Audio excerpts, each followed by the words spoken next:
ሰላም ሰላም ሰላም ሰዎችዬ እንደምናችሁ ደህና ናችሁ ወይ? አለን ሰዎችዬ አንድ ለሁላችን ትምህርት የሚሆን ነገር ነው ያመጣሁት ዛሬ የምናገረው። የሆነ ሰው ነጭ ናቸው። ያው መቼስ ያው እኔ ብዙ ጊዜ የነጩን ኒውስ እከታተላለሁ። አሁን እንዴት ያደርጋል? ሰውየው በጣም ሀብታም ነው እና እነዚህ ያው ብረት ላይ የሚጠማ ምን ብረት ላይ ሆኖ እንትን የሚሉት የሚደንሱትን ስትሬፕ እንደዚህ አይነት ሴት ያፈቅርና ይወዳትና ያው ጋብቻ ሳይሆን ጀስት በቃ ፊውቸር ለመጋባት የግሉ ያደርግና ወደ ቤት ያመጣታል። እና ልጁ በጣም ሀብታም ነው። እሷ ደግሞ ያንን ስራ እኮ የምትሰራው ቦይፍሬንድ አላት ማለት ቦይፍሬንድ አላት ደሃ ነው ብላ ትተዋለች። እና ኤክስ ቦይፍሬንድ ማለት ነው። እና ኤክስ ቦይፍሬንዷ ከሱ ጋር እያለች ያው ደሃ ስለሆነ ተወችው ትታ ያንን ስራ ጀመረች። እና ይሄኛው ደግሞ ገንዘብ ያለው ሀብታም ከዛ ያገኛታል። እና እሷም ቆንጆ ስለሆነች ስለዚህ ስትሬፕ ከዛ ቦታ ያገኛትና ፊውቸር እንጋባለን እስከዛ ድረስ በቃ የኔ የግሌ ሁኚ ብሎ ቤት ያመጣታልና ልጁ በጣም በቃ ውድ የተባሉ መኪናዎች ግቢ ውስጥ አሉት። ቤቱ በጣም ውድ ነው። ስራው ደግሞ በጣም ማለት በጣም ትልቅ ካምፓኒ ውስጥ ነው የሚሰራው። ሲኢኦ ነው ሲኢኦ አም ሶ ሶሪ። እና እዛ ውስጥ የሚሰራ ሰው እኔም ጓደኛ ዘመድ አለኝ ማለት እና አሁን እንዴት ታድርጋለች መሰላችሁ ሰዎችዬ? ለዚህ ሁሉም ነገር እኮ አላጣችም። ሁሉም ነገር ከዛ ከመጥፎ ስራ አውጥቷት የራሱ የግሉ አድርጓት ሁሉን ነገር አዘጋጅተው ፊውቸር ሊጋቡ ነው። ገባችሁ? አሁን ምን ታደርጋለች? ለዚህ ለኤክስ ቦይፍሬንዷ ትደውልለታለች። ትደውልና እኔ እናንተን ያለያየን ገንዘብ ነው። እኔም ተቸግሬ ነው በዚያ ስራ ውስጥ የኖርኩትና የገባሁት። ግን አሁን በጣም ሀብታም ባለጸጋ ስላገኘው መኪናዎቹ ራሱ በጣም ግቢ ውስጥ በጣም ውድ አለ የተባለ ውድ መኪና ነው የሚነዳው ልጁ እየቀያየረ እና ቤቱ ኤቭሪቲንግ በቃ እና ስለዚህ ለኤክስ ቦይፍሬንዷ ደውላ አሁን ምን ታደርግልኛለህ መሰለህ? የሆነ ፌቨር አድርግልኝ። ምንድን ነው ማደርግልሽ? እኔ ጂም ሄዳለሁ፣ ከቤት እወጣለሁ። እሱ ቤት ውስጥ ነው ያለው። ዛሬ ቤት ነው የሚውለው እና አንተ መተህ እሱን ግደለው። ከገደልክ እኔ የዚህን ያህል ገንዘብ ላንተ እሰጥሃለሁ። እንግዲህ ምን እንዳስቀየመችው እንጃ። እሱ ኤክስ ቦይፍሬንዷ ሪኮርድ እያደረገ ገንዘቡ በጣም ያንሰኛል፣ ያልሽውን ነገር አደርግልሻለሁ፣ ገንዘቡ በጣም ያንሰኛል፣ ገንዘብ ጨምሬ እና ገንዘቡን በቃ አንተ የፈለግከውን ያህል እሰጥሃለሁ ትልና በገንዘቡ ይስማሙና እሱ ግን ሪኮርድ እያደረገ ነው። እና አሁን እኔ ጂም ውስጥ ነው የምሆነው፣ አንተ ሂድና ገለ ከጨረስክ በኋላ ደውለ ንገረኝ ትላለች። እንዲሁ አስቡ። ከዛም በኋላ ያንን ሪኮርድ ያደረገውን እሱ ምን ያደርጋል? ለፖሊስ ይሰጣል። ፖሊሶቹ ይመጡና ለዚህ ቤት ውስጥ ላለው ለዚህ አሁን ለሀብታሙ ለባለጸጋው ይነግሩታል።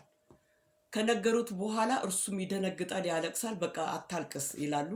እንደ ሞተ ሰው ያደርጉና ሰው ሲሞት እንደ ዚፕ አላለ ሻንጣ የሆነ እንደዚህ ረዥም ሬሳ እንትን ማድረጊያ እዛ ውስጥ ያስገቡና ገለ ከጨረስክ በኋላ ደውልልኝ ብላለች። ቤት ይሄድና ፖሊሶቹም ደግሞ ያንን ሪኮርድ የወሰዱት እዛ ይሄዳሉ። ለሱም ነገሩት።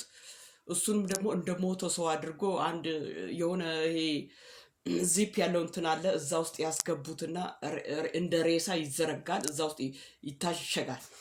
አሁን እሱ ሞቷል ብሎ በቃ ሁሉን ነገር ጨርሻለሁ ብሎ ደውሎ ይነግራታል። ከዛም በኋላ እሱ ከነገራት በኋላ እንደገና ደግሞ ፖሊሶቹም እንደገና እኛ ቤትሽ መተናል፣ ቤትሽ ችግር ተፈጥሯል፣ ባለቤትሽ ሞቷል ብሎ ይጠሯታል። አሁን እንዳልሰማ ሰው እየጮኸች ትመጣለች። የሀገር ያለ ምን ነካብኝ ምናምን ትላለች። ገባችሁ?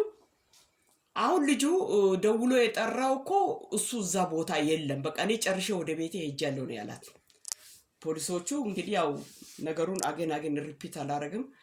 ፖሊሶቹ ደግሞ ሄዶ ያው ለሰውየው ነግሮት እዛ ውስጥ እንትን ያደርጋሉ። ሬሳ ዚፕ የሚደረግ ሻንጣ ውስጥ ያደርጉና ዘርግቶ ቤትሽ እንዲህ አይነት ችግር ተፈጥሯል፣ የት ነው ያለሽው? ጂም ነኝ ያለሁት፣ ቶሎ ድረሽ።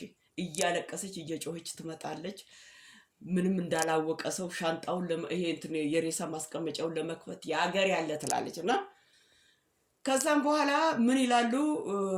እጇን በካቴና ውስጥ ያስገቡና እሱም አልሞተም በህይወቱ አለ፣ አንቺ ያልሽው ይሄ ነው፣ ይህንን ነገር አዳምጪው ብሎ ከአስከፈ የተናገረችን ሁሉ እንድታዳምጥ ያደርጓታል። በነገራችን ላይ ሰዎችዬ የራሴን ፎቶ ለጥፌ ነው ማወራውና የፈረንጅ ፎቶ መለጠፍ አልችልም። እንደዛ ያደረገችውን የሴትዮዋን ፎቶ እና እቺ እሷ ነች ወይ እንዳትሉ የኔ ፎቶ ነው ሰዎችዬ። እና ከዛም በኋላ የሀገር ያለ ትላለች። እድሜ በቃኝ እሷ ወደ እስር ቤት፣ እሱ ደግሞ ከዛ እንትን ይልና ህይወቱን ላተረፈው ለሷ ለኤክስ ቦይፍሬንዷ ቤት መኪና ሰጠ። ገባችሁ? ለትንሽ ገንዘብ ብሎ መጥቶ ቢገል ሁሉም ነገር ይቀር ነበረ። እና አሁን ምን ይላል እንደዚህ ኢንተርቪው ሲሰጥ፣ እኔ እችን ሴት ያገኘኋት ከቸርች አይደለም ማለት ዝም ብሎ እንደዚህ ከመጥፎ ቦታ ነው፣ ያው ከቡና ቤት ባሉት ያው በአማርኛ አነጋገር እና ከመጥፎ ቦታ ነው ያገኘኋት። እና ስለዚህ እኔ እንኳን ስለምትወደኝ እወድሃለሁ ስላለችኝ ስለምወዳት እንዲህ ታደርስብኛለች ብዬም አልተጠራጠርኩም። ግን እግዚአብሔር እኔን አተረፈኝ። እና ማናችሁም ሰዎች የምታገቡት ወርኤቨር እናንተ ያላችሁበት ሃይማኖት ወደ ሙስሊም፣ ካቶሊክ ወርኤቨር ባላችሁበት ሃይማኖት ብታገቡ ይሻላል። ግን እኔ ይችን ያገኘኋት ዝም ብሎ ካልሆነበት ቦታ እግዚአብሔር ከማይወድበት ቦታ ስላገኘኋት እሷ እኔን ሳይሆን የምትወደው ሀብቴን ነው። ሀብቴን ለመውሰድ ብላ ልታጠፋኝ ነበረ። እግዚአብሔር እኔን እንዲህ አተረፈኝ። ከአሁን በኋላ ባገባም ከቸርች ነው እንጂ እንደዚህ ዝም ብሎ መንገደኛ ሰው አላገባም። እንኳን ማግባት ቀርቶ ጓደኝነት እንኳን አልጀምርም። የጓደኝነት ማለት ጀስት ሻይ ቡና ጀስት ብራዘርሊ ሲስተርሊ እንደዛ እንኳን አላደርግም ብሎ ለሌላ ሰው ትምህርት ገባችሁ ሰጠ። እና ግን እኮ ሰዎችዬ በጣም ትክክል እኮ ነው ይሄ። ዝም ብሎ ወደድኩሽ ወደድከኝ ተብሎ አሁን አንዳንድ ሰዎች ብዙ ሰዎችን እኔ ያለው እከሊትና እከሌ ተዋደዱ፣ ኦኬ ተጋቡ፣ ኦኬ 3 ወር ወይ አመት ሳይሆን ተፋቱ የሚባል ነገር ነው የሚሰማው። ግን አነሰ አደገ በሃይማኖት ዙሪያ በቸርች እንደዛ ከሆነ ፈራ እግዚአብሔር የሚባል ነገር አለ። ገባችሁ? እሱ ግን እሷን ወዷት አፍቅሯት ያለ ሀብቱ ንብረት ውስጥ ነው እሷን ያስገባት። ግን እሱን ሳይሆን የወደደችው ገንዘቡን ነው። ከቸርች ያገባት ቢሆን ኖሮ ብትወልድ ብትኖር ሀብቱ የጋራ ነው። ገባችሁ? ያንን ነው አርቃ ፊውቸር ነው የምታስበው። እና በዚህ መካከል እግዚአብሔር እንደ መላእክተኛ የላከው ማን ነው? ኤክስ ቦይፍሬንዷ ለሱ ህይወቱን አተረፈለት። ገባችሁ? የእሷ ኤክስ ቦይፍሬንዷ የዚህኛውን የሀብታሙን ህይወቱን አተረፈ። ግን ይሄኛውም ደግሞ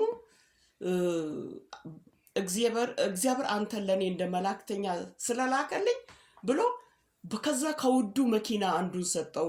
ምን የመሰለ ቤት ገዛለት። እንደገና ደግሞ ስራ አስገባው። ገባችሁ ሰዎችዬ? ስለዚህ ይሄ ዝም ብሎ ወደድኩሽ ወደድከኝ ዝም ብላችሁ እንዳትጋቡ። ምንም ቢሆን በሃይማኖት